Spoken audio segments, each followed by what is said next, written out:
مرد کی شرم و حیا. بھائی جان ایسا نہیں ہے کہ بھاشن دیتے رہیں مرد کہ پردے کے احکامات، عورت کے بال نظر نہ آئیں، اوپر سے نیچے تک چادر اس طرح ڈھکی ہوئی ہو، ایسے چلے، اس سے بات کرے، اس سے بات نہ کرے. میں نے افطار میں بھی بات کی تھی، 2 مفتیان کرام ساتھ تھے.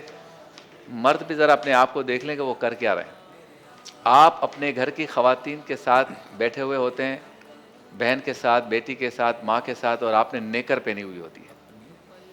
آپ رات کو خود کو ریلیکس کرنے کا بھاشن دیتے ہیں کہ میں آج ریلیکس ہونے کے لیے جا رہا ہوں، اور لباس آپ کا کیا ہوتا ہے؟ بنیان اور شارٹ، اور یہ پہن کے آپ کھارا در میں گھوم رہے ہوتے ہو، کبھی لکشمی چوک میں گھوم رہے ہوتے ہو لاہور میں، کبھی جو ہے F7 میں گھوم رہے ہوتے ہو اسلام آباد میں جناح ایونیو کے پاس. اس کا کوئی رائٹ نہیں ہے آپ کو. نہ شریعت نے کہا ہے کہ آپ گھٹنے سے اوپر جو ہے نا وہ شارٹ پہن کے گھومیں اور بنیان پہنے، اور گاڑی چلا رہے ہیں سن گلاسز پہن کے، چوئنگم چبا کے، اور اوپر کچھ بھی نہیں ہے، نیچے صرف شارٹ پہنی ہوئی ہے. خدا کے واسطے تنقید تو کر رہے ہو خواتین پہ، مرد اپنے آپ کو بھی دیکھیں. مفتی صاحب کیا کہتے ہیں اس بارے میں؟ بالکل بجا فرمایا. دیکھیں ایک صحابی تھے، ہاں منع ہے. وہ اپنے بھائی کو جو بہت زیادہ شرمیلے تھے تو سمجھا رہے تھے کہ اتنی شرم نہ کیا کرو، اتنے شرمایا نہ کرو، اتنی حیا نہ کیا کرو. تو نبی کریم صلی اللہ علیہ وسلم وہاں سے گزر رہے تھے تو آپ نے وہ آواز سن لی. تو وہ دونوں مرد تھے. نبی کریم صلی اللہ علیہ وسلم نے ان کو مخاطب کیا اور فرمایا دعہو، اس کو چھوڑ دو، یعنی جو تم اسے حیا سے منع کر رہے ہو اسے چھوڑ دو. فَإِنَّ الْحَيَاءَ مِنَ الْإِيمَانِ، چونکہ حیا جو ہے وہ ایمان سے ہے.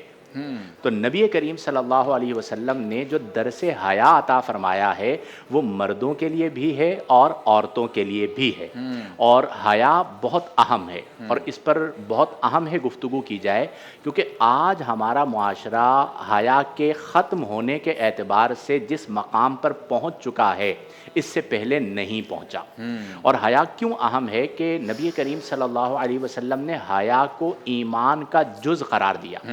اور ایک حدیث میں نبی کریم صلی اللہ علیہ وسلم نے فرمایا کہ اذا ذهب الحیاء فاصنع ما شئت، کہ جب حیا چلی جائے تو پھر تیرے جی میں جو آئے تو وہ کر. اب اس کا معنی کیا ہے؟ اس کا معنی یہ ہے کہ کئی ایسی چیزیں ہیں کہ جو متصور ہی نہیں ہوتی، ان کا وجود اگر پایا جاتا ہے تو وہ صرف اور صرف ایسے شخص سے پایا جاتا ہے جو بے حیا ہوتا ہے. وہ اس حد تک چلا جاتا ہے کہ جس حد تک جانے کے حوالے سے انسان جو ایک باحیا انسان یا مسلمان ہے وہ تصور بھی نہیں کر سکتا. تو مردوں پر لازم ہے کہ وہ اپنے اندر حیا کو پیدا کریں، ایسے مناظر سے اپنے آپ کو دور کریں جو آپ کو بے حیائی کی طرف لے کر جائیں. جب آپ گھر سے نکلیں تو آپ اپنی نظروں کی حفاظت کریں. صوفیہ کے یہاں بڑی اہم بات کہی جاتی ہے شبیر بھائی، کہ جس طرح ہر چیز کا ایک دروازہ ہوتا ہے، مثلا آپ گھر میں داخل ہو رہے ہیں تو گھر کا دروازہ ہے، اس سے آپ گھر میں داخل ہوں گے. تو صوفیہ فرماتے ہیں العین باب القلب، کہ جو دل کا دروازہ ہے فرماتے ہیں وہ آنکھ ہے. دل میں جو بھی داخل ہوگا وہ آنکھ سے داخل ہوگا. اس لیے اپنی نظروں کی حفاظت کریں، اور حیا ہمارا اثاثہ ہے، اس اثاثے کی حفاظت کریں. کیا بات ہے.